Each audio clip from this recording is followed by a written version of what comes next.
So we're all witnessing the emergence of a new reality in Gaza.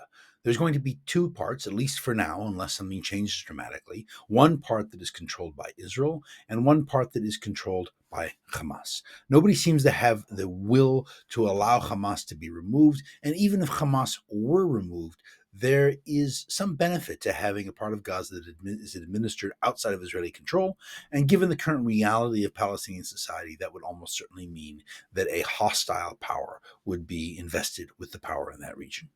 So you're ending up with something approaching, in some ways, the North Gaza plan, which is that you have two separate entities governed by two separate governments, and they are an opportunity for something new, entirely new, to emerge in the region.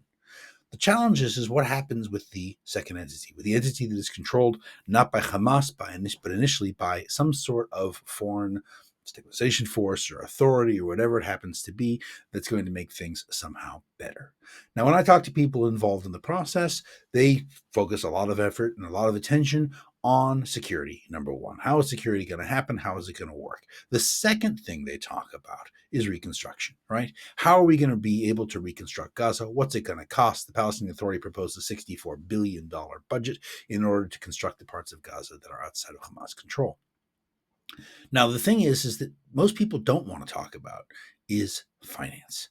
And the reason is because, well, finance is just not that important. You can push it off. It's something that doesn't make that much of a difference. After all, we've gone through the process of reconstructing places, dumping lots of money in, and seeing things emerge anew many times. Right? We had a massive reconstruction program in Afghanistan. We had one in Iraq.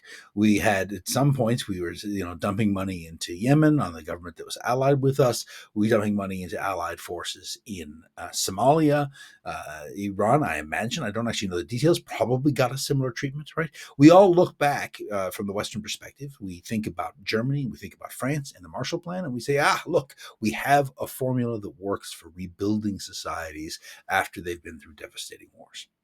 The problem is that this formula does not work at all. You can look at all the places I've named, with the exception of Germany and France and northern Italy, and see that this policy, and of course you have Japan in there as well, and see that this policy results in tremendous problems. What is the dividing line between France, Germany, northern Italy, Japan, and all these other places I mentioned, including southern Italy, which I didn't mention? The dividing line is a society that is previously corrupt. The Germans may have done some horrible, no, not some, they did many, many horrible things, but they had a civil administration that was functional and that was not corrupt. The northern Italians had something similar. The southern Italians had the mafia. And the mafia ended up becoming far more powerful because of the Marshall Plan style financing. Financing has to be front and center, or else you're going to end up with corruption. And let me explain to you how that goes, right? The US decides, and Israel and I don't know, Qatar and the UAE and et cetera decide, you know what, we're going to invest $50 billion in Gaza. Great. We're going to build buildings. We're going to do waterworks. We're going to do power plants. We're going to do whatever. Okay. So let's start with the most basic level of things. We've got Ahmed, a guy who lives in Gaza. He's decided to flee from the Hamas controlled area. He's going to live in the area controlled by other people. He thinks maybe this is a better perspective and a better outcome for himself and his family. So what does he need? Well, very first off, he needs a tent, right? So who does he go to a tent? Well, maybe there's a limited number of tents to begin with. And then maybe later on he wants an apartment. Who does he go to get to an apartment? He has to go to somebody who gets to arbitrarily decide who goes first, right? Who gets the better apartments? Who gets these benefits? And the result is, in a corrupt society, that these sorts of benefits will be passed off by middlemen who will use them to get favors in return. Ahmed will have to promise something in return, or will have to be available to do something in return. And you're going to end up with a situation in which you are empowering the people who are great at making themselves middlemen who collect benefits. You're going to empower them to become even more powerful because they're going to have all this money and all these resources to play with. And of course, you have the standard contract rigging and all the other kinds of things that go on whenever you're doing reconstruction projects. Now, we can talk about international controls, and they do have a place, and we'll get into that in a little bit. But what you end up with is the passing out of money in order to resolve this problem actually ends up making corruption far worse. Now, you can see places where essentially they lifted themselves up out of the situation. The most prominent, probably in modern history, is Singapore, but also in Hong Kong. Hong Kong didn't receive a great deal of subsidies. And Singapore, of course, once it had independence, didn't either. And what they did is they effectively somehow self financed their growth. And through the process of self financing, they ended up with societies that were not corrupt. So, how do you get there? How is this achieved? Well, first off, you have to recognize that the disbursement of money in an existing corrupt society, like the US has done around the world, ends up creating far worse problems. Next, you have to figure out okay, Ahmed really does need a tent. Ahmed really does need an apartment. You really do need to have building. But how can the people in Gaza possibly pay for such a thing? There's basically no work. There's basically no income. There's basically no way in which to achieve this sort of outcome. So that's where the North Gaza Plan's financing mechanism comes into place.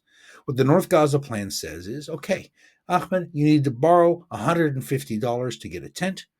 We're going to allow you to borrow $150. How are you going to pay us back, though? The traditional way of doing this is to say, okay, you are a very high credit risk, so we're going to charge you 20% APR, 30% APR, whatever it happens to be. And of course, Ahmed's going to be drowning in debt, and there's no way he's going to be able to make his payments. And just buying a tent's going to end up costing him thousands of dollars, and he'll be under the thumb of debt for the rest of his existence. Right? This is not a solution to the problem. This is something that actually tends to make things worse. Now, Ahmed could go without. People talk about a need to have reconstruction, but if you actually had people camped out like they did in Syria, sorry, in Jordan from the Syrian refugees, they capped out at 60,000 people per square kilometer. Not good conditions, not a good environment. But given 50% of Gaza, you could house 9 million people in that sort of complex, which of course is far more than the number of people who live in Gaza or who would choose to live outside of Hamas control and under effectively Israeli security control. And so you have plenty of space to put up tent cities if you need, and then slowly you can grow something better. But that seems very challenging, right? You still need to put up the tents. There's still all this favoritism and favor trading that goes on. The camps that were in Jordan or other camps, refugee camps around the world, are notoriously violent and corrupt. Trading of favors is pretty much the only currency people have. And you really want to bring them into a better, more advanced, and cleaner system. So, how can you do it? Well, what the North Gaza Plan proposes is something simple.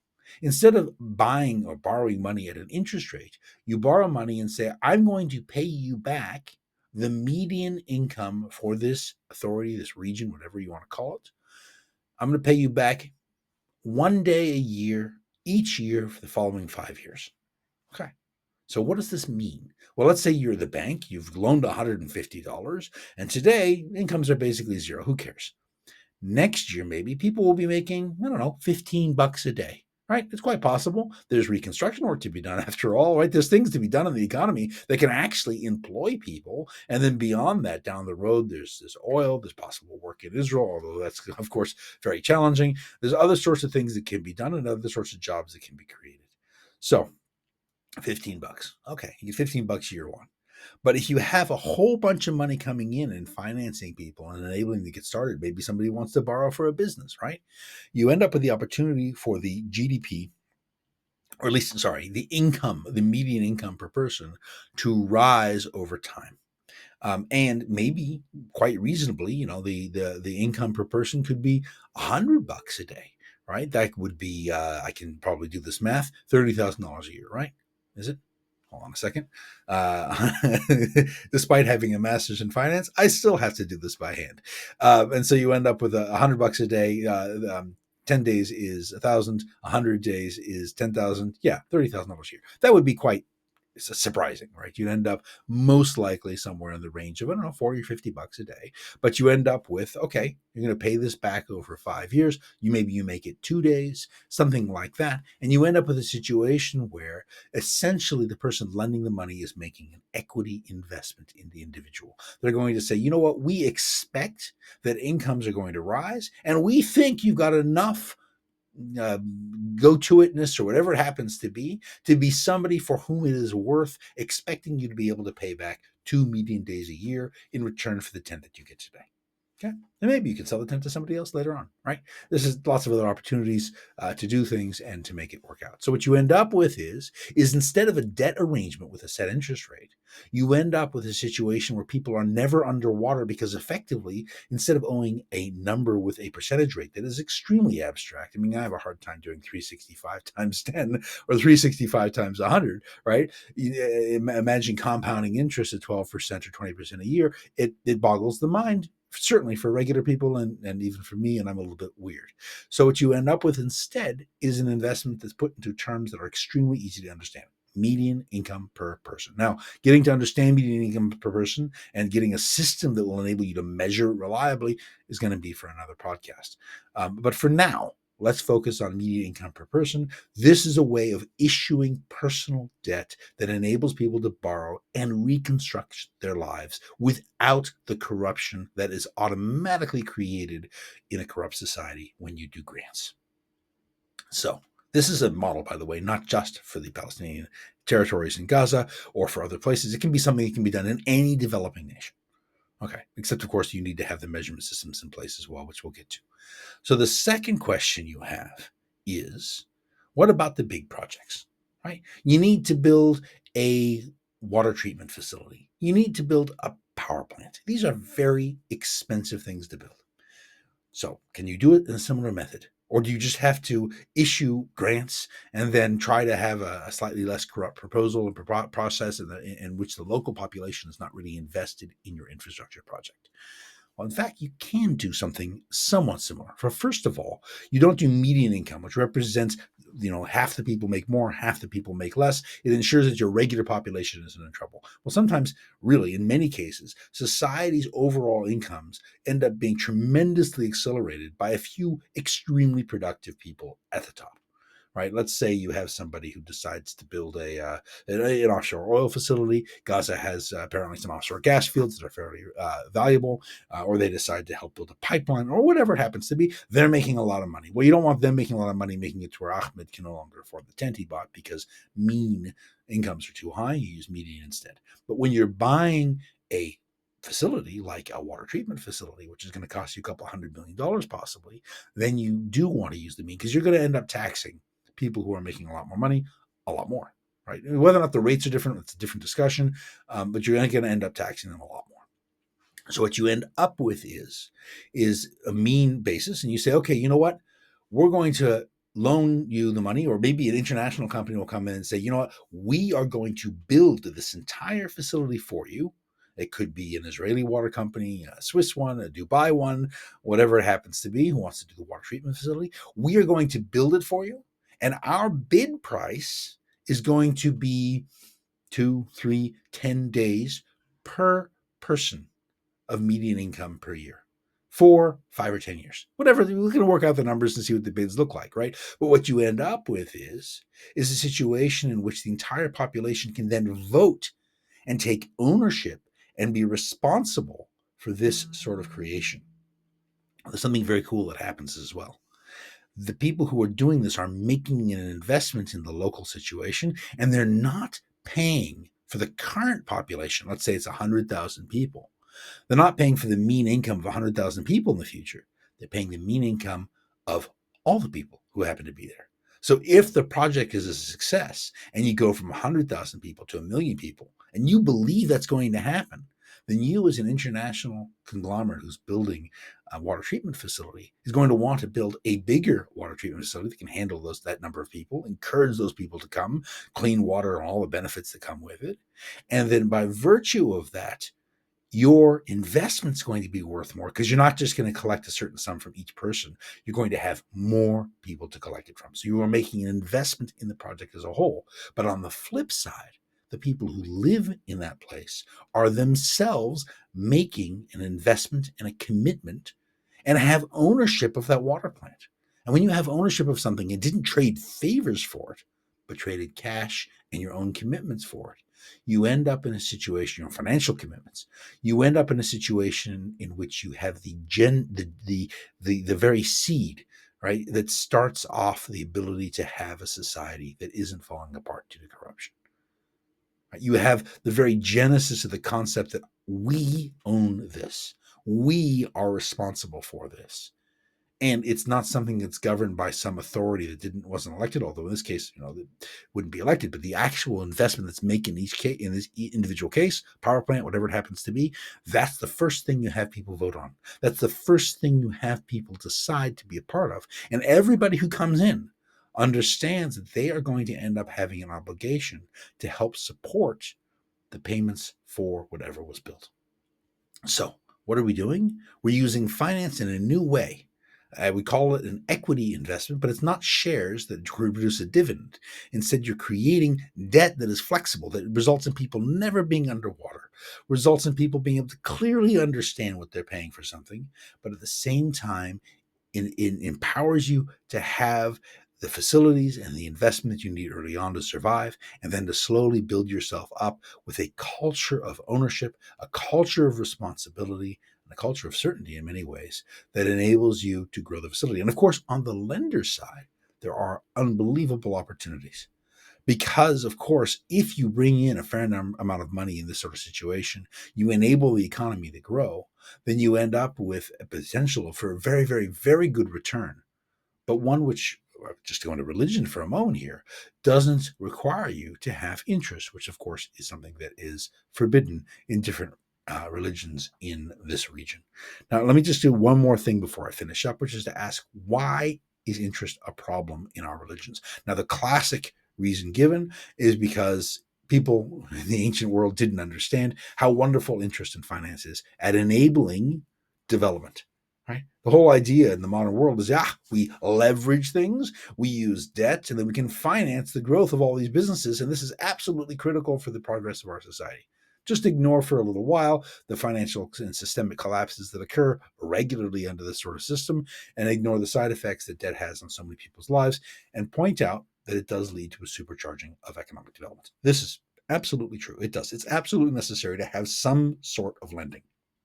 The problem with an interest-based lending, which is something that existed in the ancient world and it exists today, is that while it reflects reality, you think that you're actually allocating and taking into account risk, which is true to some degree, right? You are taking into account risk and you are assigning that risk to the borrower instead of to the lender. You're saying, Mr. Borrower, I need you to pay me 20% interest because you are a high credit risk, right? That's the idea. Well, what you're doing is at the very beginning of this contract, you are coding in all the reasons there are high credit risk. You're cementing them in reality. What are the reasons? There's a high chance of violence. There's a high chance of death. There's a high chance of personal irresponsibility. There's et cetera, et cetera, et cetera. All these sorts of things that can occur. And you end up saying, because you are a credit risk, we're going to charge you more. And the result of that is that you end up with the evils that could occur in the past effectively occurring now for the borrower, right? Because, of course, whether or not they make their payments, they owe that interest that reflects the situation that they're in now. The idea behind an equity investment is that people are looking at the upside. Here's the two possibilities that are positive that we can work with that'll enable us to do things. Well, what I'm talking about here takes a lot of those equity aspects into play, right? If the economy goes down, people owe less, right? You're removing a lot of that risk. You're removing the compounding. Instead, people are making equity investments in hope that happen to have a fixed payout, well, relatively fixed, is fixed in terms of incomes, fixed payout in that regard, based on what's going on in the local economy. And so you end up with this ability to code for or to put into place something that is hopeful rather than something that is destructive, but something that still enables you to unlock the financial opportunities that are unlocked through financing. So I'd love to hear people's feedback about this, but I really love people to give it a think and certainly give me your feedback, but think about how important, even at this early stage, financing is to combating corruption, to enabling a self-determining society, to encouraging responsibility, and at the same time to ensuring that people aren't going to be put underwater or under corrupt rulers in order to enable a better future for the entire region and, in fact, for any developing region. Thank you for watching.